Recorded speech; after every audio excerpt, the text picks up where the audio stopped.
So, an official welcome to everyone.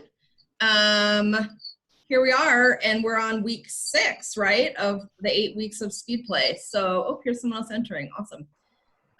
So, as far as those of you being here live, hi, Stephen. I'm going to put your names on a little piece of paper and enter them all in a raffle. And then I have my really fancy raffle bucket here at the Shapiro house, and we'll draw names. I've got a hydration vest, because those are really important right now. And then I've got some electrolytes and nutrition to raffle off. And then I found, let's dig it in the back, and I found this orange mud hater. And you can't have too many of these when it's sweaty and hot out. So we'll do a raffle at the end. But I'm just going to kick it to you all to share any questions that you have just kind of right off the bat as far as doing the speed work. And then we'll see what Deb and John want to share with us as well. So who's got a question that they want to ask or something that they want to share? And I won't call on you. I will totally admit that I told Leah this today, and I'll share it here because it happens. We did not get the workout in this week. We had every intention, and then my friend's hip was sore. It's been so hot, and our bodies were just like, we need to bike today. So we're going to pick it up last week's workout tomorrow, and you know, we love this. For us, it's just a change of like training pace. So just run. It's nice to just pick it up, and we're not training for anything specific. So just chance to spend time together and just do some speed. And so I decided to be totally honest. I mean, like I said, we got up, best intentions, and we ended up biking like 45 minutes instead. So it was not a wasted morning. Oh, there's nothing wrong with that. I mean, sometimes my husband just said I'm fired. So you're tired. And yeah.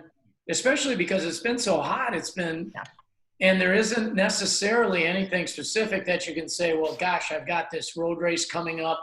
I really would like to do this. It's hard. I know it's hard. And I'm a diehard runner, and I find it hard to stay motivated at times. You just got to say, okay, I'm going to get out the door, and I'm going to do it. And tomorrow will be a better day. And most of the time it is. Amy, are you finding that adding the workouts is changing your like tolerance for the heat or the distance that you've been doing? Are you feeling any kind of a difference in your workouts, or does it just feel like it's kind of changing up the routine a little? It's just changing up the routine because it's just kind of run. Well, at least this way you can run fast and then recover and then run fast. Then that's fun to turn your legs over a little quicker with having at least like, okay, I've got to do this 200 versus like, okay, I'm just going to go run 4 miles. So I mean, I like the change of pace, and April's enjoyed it so far. So I find it to be very beneficial. And we'll just go a week later, you know, into August. It's not a big deal. We didn't beat ourselves up over it too much. Just, it happens. Yeah. Life happens. I mean, the nice thing about us all having multiple schedules really is that for those of us that are following the beginner program, when we get to the end, if you're wanting additional challenge, you can either go back and repeat it, or you can do the advanced program as long as your body will tolerate that. So the goal is for you guys to have these tools and be able to refer back to them at any point that you need to or want to, sooner or later, really. Yeah. Awesome. What else is going on? How are other people feeling? Are you getting your workouts in? Are you seeing a difference? Are you appreciating the challenge that you're putting in front of yourselves? Steven, you're muted, but you look like you have something that you want to share. Yep. Okay, I'll go next. So I admit I'm behind in the program, but I've still been doing the workouts every week. I've done the first few workouts more than once. Because I've had some other guys come along and want to get started late. So I've been helping them work through the program and, you know, get started on things. So I'm taking advantage of I've got no specific timetable and just enjoying the break and the pace and running fast. I like to do that. So that's been helping me get back in shape where I was a little behind for the year. It's been good. That's good. And even with the heat, you can always move things around and have it come out in the way that you want to. And if you're like a day behind or a week behind, that doesn't really matter. The important thing is that you get them in. And, you know, when I talk about being behind, I don't mean being behind like 2 months. You know, if you're just a week behind or a couple of days behind or something like that, that's a great thing, because you can always make up for that and and then you feel better when you do. And there's really nothing wrong with repeating a workout. You know, you could stretch out the 8-week program to 16 weeks if you just repeated every one. I think there can be, we try not to stray too far away from, you know, like the 200, 400, 600 range, you know, something in that range, just so that you have a variety of distances, and you can make up things too by utilizing the same kind of strategy, breaking it up into sets, or putting it in a ladder format like this week's workout that goes for the advanced group goes 2, 4, 6, 6, 4, 2. You know, there's you can mix those up and mix and match, and part of what we like doing is just giving you a variety of things to say, yeah, this is something different, and to give you just enough knowledge where you can go, you know, I can make some of this up myself, or I want to go back and repeat workouts. I like repeating a workout every once in a while, just to get an idea for how I'm handling it. I think it's nice too if you come back, let's say you do a workout and come back eight weeks later and do the workout again. Most of the time you will be faster, and that gives you confidence as you look ahead, as you're looking towards a race or just even to work out. When you say, oh, this time I'm 10 seconds faster than I was the first time I did this. And so just think, where will I be another 8 weeks from now? So I think it's always good to go back and just do a little, what I call a check, just to see where you're at.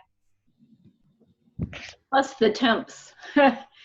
Like last week, I went earlier in the morning and it was cooler, and I thought, oh, shaved a couple seconds off my, you know, and I really think the temperature has a lot to do with it. I was going to say that when I've done intervals before, I've always done the same length in any program that I'd been in. It was either 400s or 800s, or, you know, it was just the repetition. And I liked that, you know, the 200, 300, 200, and I really appreciate having to be more aware of how the increased distance is going to change my pace, and then go back, you know, like then drop back to the 200. I mean, it just makes me more aware, I think, of pacing. And I think, you know, I mean, there's different people like different things. You know, there's some, when I had runners and when Deb and I were coaching them, there's a lot of them that like to do the same routine. You know, they always like to do quarters, or they really, and sometimes you can get stuck in that. I mean, there is some benefit to it because you can see week after week that you maybe have gotten a little bit better. But then there's another group of people that really enjoy the variety. And so we hope to show you a little bit of both of that, so that I'm glad that you were able to appreciate the little bit different distance and making you, you know, getting you a little bit out of your routine that way. That's good too. What questions do you guys have for Coach John and Coach Deb? Are there any issues that have come up as you're trying to complete your workouts, or any confusion with the way that the program is laid out for any of you that we can clarify? Because again, this will be watched by other folks after the fact. So if you have the question, someone else probably does as well. So I'm really late to the game for the Speedwork Zoom chats. This is honestly my first time figuring out how to download Zoom. So I'm thinking this has probably already been asked before. This summer has not been great for Speedwork. I was recently diagnosed with exercise-induced anaphylaxis. So can go into anaphylaxis by running too hard. So I'm trying to figure that out before I jump into a speed work program. But when I've tried speed work in the past and I have no idea what I'm doing, which is why I joined this program to learn how to do speed work, I've always struggled figuring out where to put it in my week. Like as far as rest day, long run, speed work, steady state runs go, like where are you getting the most benefit for the speed work? Like, is it better to run speed work on super fresh legs or kind of mid-tired legs, or like after a long run where your legs are dead, but you're doing it anyway? Well, I think I think it's best to try to lay it out on the same pattern, like say every Tuesday. And I like to have a pattern to my week. And I think where you put it in, I don't think you'd want to try to do 2 harder days in a row. And I guess if you're trying to figure out where it might fit in, you could kind of incorporate it in with a tempo day if you wanted to, by doing the faster stuff up front to kind of get your legs tired. And then instead of doing, I'm just going to pick a number and say 25 minutes of tempo running, maybe you only do 20, because you're going in and it gets you a chance to do that tempo already a little bit tired. And I guess that would, if I was going to put it in on another day that I'm doing something harder, I think I would look at it as a tempo day possibly. I also think you have to take into consideration what you're working with your doctor and the anaphylaxis. I think, John, didn't you have? I had an anaphylaxis reactions, but He had to carry an EpiPen. Yeah, for a running. while, out of the blue, it came. And so I don't know if you're carrying an EpiPen with you or whatever, but I had to for a while, and just as mysteriously as it happened, is mysteriously disappeared. And knock on wood on this table, it hasn't happened to me for 25 years. But I went through about a 4-year period where I would get an anaphylactic reaction to exercise for some crazy reason, and I don't know why. And they could never figure it out either, because I could never get it to occur when I was running on a treadmill at some, I think this was when I was in graduate school. And, so people were very curious about it, but you could never just, I can make this happen. I could never get it. So, and I think you were lucky too, because when the first time you had it, it's kind of a scary thing. But your dad had an EpiPen in the house, and so that was able to take care of that and calm it back down right away. But otherwise, that's kind of a scary thing. Yeah. When all of a sudden things are swelling up and you can't breathe. And yeah.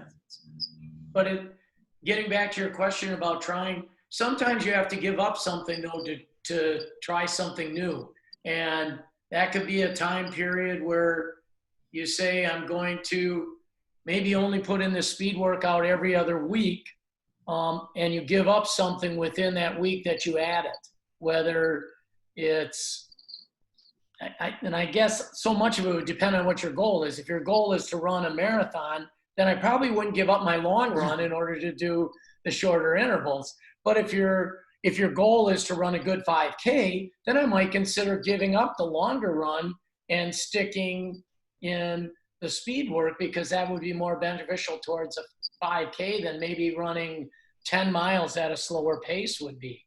So I think you have to, I did 200s when I was running a marathon. I did them every Tuesday, and I did another little workout on Thursday, and I tried to get a longer run in on the weekend, 2 weekends out of 3. But I like doing it because I felt that if I just ran a lot of mileage, that I lost a little bit of that zip that I still wanted to have, even though I was running a marathon.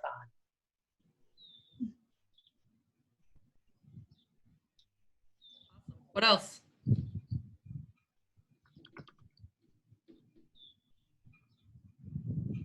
You guys all got the program down? Got it all figured out? Once you've been around and seen the language that Deb and John share with us and the format, it feels like it comes pretty easily, which is nice. It's not trying to relearn something new every single week. How are you guys feeling about the warm-ups and the cool downs and the some of the dynamic moves? Now, be honest. Are you completing them? Yes. Pretty awesome. I love the head nodding. Have you added them to your other workouts, or are you just doing them on those speed work days? Have they bled into the rest of your life? The stretching the stretching always, but not the dynamic ones. But I've been doing them before my speed and after. That's good. That's good, because that really helps with range of motion and force of contraction, and not doing the same, not having your body do the same thing like every time that you go running. And that only helps you down the road when you want to go faster or you want to change things up a little bit. Your chance of injury is much, much less if you're switching things around a little bit. Deb and John, if people are adding speed work in for the first time, how quickly, like how many weeks in would you anticipate that they would see like a noticeable improvement, either in their like level of their heart rate, resting heart rate, or their, if you're tracking on a Garmin, looking at the progress that you're making? Like, does it take a couple weeks? Does it take a couple months? Does it take 6, 8, 9 months? Well, physiological change usually takes about 3 weeks. So, you can't really expect any kind of change in less than 3 weeks. But then also weather plays, especially in our climate, plays a little bit havoc with that too. But I agree with you, John, that the minimum of 3 weeks. All things being equal, 3 weeks. But of course, if in 3 weeks, if you come back and you're trying to do it in a day when it's 75 degrees and a 74 dew point, it may not be as, you're not going to be as good. And then you could come back the next week and it's 65 degrees and the dew point's 59 and things feel awesome. So, and then sometimes we all have days where, for whatever reason, you feel great. And you wish you could bottle those days and go, gosh, I wish I could have this on repeat. And then there'll be other days where you get out there and you still complete the workout, but it's more of a struggle than you anticipated. And that's just the nature of being a human being, is that there's a certain unpredictability that goes along with there's so many factors that go into running and going into just feeling good or not feeling good within any day on anything you do. So, well, I think too, like probably you've all have tried this, is that you had a really good race, so you go back and you look in your training log, and so then you're going to repeat that for your next race, because then everything's going to come out perfect. And then the first race you go and do it, and it's awesome. And the second race you go and do it, and it's like, what the heck happened to me today? Even though you had done the exact same thing for, let's say, a week out or even 2 weeks out from the race. And so it doesn't always set up quite the way that we want it to. And that goes back to that as well, is if there was a perfect way to train people, it would have been discovered by this point. And there's a lot of different, everybody's a little bit different, and things have to fit within what your goals are, you as an individual. And that was what was always, I thought, the art of coaching, was really interesting, to be able to put those pieces together, to be able to have a group of men or a group of women be able to run well, and still keeping it in the team concept where people are generally doing the same stuff. But this is just something to introduce to you that you may not have done, and you might find, boy, I really love it, and I'm going to continue to add it into my program. And there'll be some, that are going to say, this just doesn't fit what I like to do. And okay, but at least you tried it, and you never know. Sometimes too, I think you're getting your money back. Sometimes no money back on this program. Sometimes too, I feel like if you can find a running partner, that can help you get going on those days where you're a little bit sluggish and having trouble getting out the door. If I'm meeting Amy to go for a run at the track, then I'm going to make sure I'm there. Where if I may be going by myself, it'll be, oh, I'll do that tomorrow. And so if you have a commitment to someone, that helps. Yeah. I had 2 other questions, and forgive me if these have been asked before. But the first question was, as far as speed work goes, how tired should you be after you're finished? Like, is this like you wake up the next day and you're struggling through the workout, kind of tired, or do you not want to go completely all out for speed work? And then my second question was, how beneficial is speed work for ultramarathons? And if you think there's a benefit, what type of speed work would you recommend for those? You know, I think, well, to address your first question, my thought on what I'm trying to accomplish in a speed session is, one, changing up my stride and probably my stride frequency a little bit. I'm not concerned about saying, oh, I'm going to leave this workout physically exhausted. What I really am looking at is I want to change the way that my foot plant and my gait, and I find that when I have done this over a period of time, that my other runs naturally pick up the pace just a little bit, because you're training the muscle contraction to be what's going between your brain and sending those signals out to your muscle, has allowed you to, I'm skimming along on my recovery days just a smidge faster. And that's one of the benefits. So I don't think you should be dead tired, pooped after this workout. Or so sore you can't get out of bed the next morning and you hobble over to the the restroom. You want to be tired. Your legs might be a little bit sore, but you don't want to put everything out there, because then you're shot for the next couple of days with what you want to do with your training. With the type of workout that we're giving you in these speed days, I'm not looking to improve your aerobic fitness by doing it, because that would be one benefit. That's an area to make it faster, is your overall aerobic capacity. There's also, if you want to be able to run faster for a longer period of time, you got to raise your lactic acid threshold. Well, this workout really isn't doing that either. And another way is to increase your efficiency. And this is trying to work on your efficiency, because we know that if you run at a little bit faster pace, over a period of time, you can become more efficient at processing that oxygen at that pace. So which gets back to the marathoning.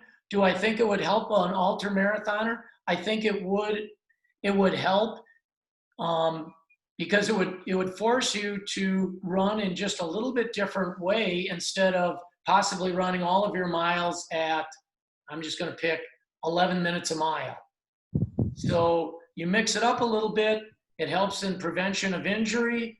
It gives you, I think it would give you a break in your running, and just I think injury prevention and just that little bit different gait might help with some muscle soreness as well. I think too, whatever race that you're doing, you want to do some of your training like a little bit faster than race pace, and then also you'll have some other days where they're a little bit slower than race pace. So again, you don't want everything the same, because then you're teaching your body only to do things in a certain way, and I think that can set you up for injury. Where if you're mixing it up a little bit, that can really help keep you injury free. And of course, got to add that stretching and all those little drills at the end, just to keep you happy and smiling. I think then this goes back to the ultramarathon question too, is that you have to keep in mind, what am I trying to, why am I doing, what is my ultimate goal? If your ultimate goal is to run an ultramarathon, well, then your other workouts have to be geared more towards that. But that doesn't mean you can't put in a little bit of running efficiency stuff. Whereas if you are gearing to run a 5K, you don't need to do those longer runs that an ultramarathoner has to do. And you may want to stick in another type of a workout that would be more tuned to running, making you a better 5K runner. So I think everybody can benefit from doing a little bit of faster things most weeks. It's what you do with those other days, I think, that'll determine what your focus is. And even if your focus is, I don't want to race, I don't want to do any of that, all I want to do is stay healthy and run, I think doing this, changing up the pace like Deb had mentioned, helps in injury prevention, and it gives you something that's different. And I think everybody needs a little differences in that, just make life exciting. I think make it a little bit, keeps you going. Okay, so I do have a question about in the recovery time where it's like a slow jog or a walk or whatever. And I guess I'm pushing hard enough during the intervals since I'm an interval run walker anyway. And so when I'm doing the intervals, I'm putting enough into it that I'm almost always walking in the recovery. That's fine. Is Yeah, that that, works. I mean, That's is there, okay. would it be better if I slowed the intervals down and then went to a slow jog, or is it better to all out trying to pace myself through the 200 or the 300 or whatever I'm doing? And where am I going to get the most benefit, I guess? I think a lot depends on what you're training for and what you want to accomplish. I think you'll get benefits from both. And I think it's just important really just to be moving instead of standing around doing nothing between the interval, as long as they know that if you can be working a little bit, you will use up that lactic acid that you produced, that overproduced during that time period in the 300. Well, your body will utilize that lactic acid faster if you are doing something close to 50% of your capacity. So a slow jog or a walk can help to lower your lactic acid so that when you start the next interval, you can continue it at that pace, because when you're running, you're utilizing lactic acid as a fuel to a degree. Now, obviously, if you ran hard enough, long enough, your net is going to be too much and you're going to just have to stop, and that's it. Because no one can run from a dog forever. You can only sprint for so long before you start slowing down. And that's because you have lactic acid accumulation, which is raising your acid levels in your blood, which interferes with the contraction of your muscles, which means you pretty much now you're starting to kick yourself and slow down, and you just can't do it. And you can't breathe fast enough to be able, you've exceeded your maximum oxygen consumption. So even though you're breathing as deeply as you can possibly breathe and as fast as you can, you can't match it. You've accumulated more than you can get rid of, and the only way to get rid of it is to slow down. So. All right, this is great, you guys. I appreciate all this information. I'm gonna cut us off here just from a timing standpoint. We wanna stick to our 30 minutes, and I wanna give a chance for raffles. If you have additional questions, you do have Deb and John's email addresses in the e-newsletter that you received. If you're not receiving it for some reason, it's in our Facebook page, FF Fox Valley Running is Not Canceled, I think is our group. I should know that. But stay with us for the next couple weeks, and thank you for joining us on the call today. It was awesome. Again, definitely reach out to Deb and John. They're happy to answer your questions and offer a little additional information. Yep, Good. I would say for sure. We have not been overwhelmed with questions. So I was worried I was going to have to filter for them, and we haven't had to filter, so that's We haven't, terrific. yeah. We have You guys not are been using- overwhelmed by yeah. any means. So We just want to use people's email addresses respectfully, responsibly, and safely, just like my kids say in elementary school. Okay, without further ado, the first thing that I'm pulling for is this fancy neck gaiter, and that is going to go to Jason. Woo, woo, woo. Got himself some new headphones today too, so you'll be all decked out in your new gear. That means that the vest is still on the line. Next, I'm going to be pulling for some Tailwind and Salt Stick. Oh, Jeremy wants to pull. Hang on. She was trying to cheat for you guys. No. All right, who's got the most money? Jane. Jane Kinney. I swear Oh, Nutrition. I thought I was exempt from all of this. Seriously, even in your mother-in-law's I name. thought family didn't count. Nice, thank you. Okay. Last but not least, you know if your name is still in here, and it is V20. You joined us for the perfect Zoom call, Alicia. You get a vest. So we will have this at the store waiting for you. Mom, your nutrition will be on its way. And Jason, I'll just swing by and drop this off at your house tomorrow morning, or maybe on my run in 10 minutes. Thank you, thank you. Yeah, congratulations to our winners today, and thank you all so much, gang, for your questions. And I'm excited that you're getting value from this program and you're finding a way to challenge yourselves and to do something that's kind of fun. Running and walking are not canceled, so keep up the good work. Have a terrific Awesome. week, everybody. Next week. Yeah, see you all Thanks, next week. We'll be doing everybody. this 2 more Bye. times. Bye-bye. Take care, everyone. Bye. Have fun. See ya.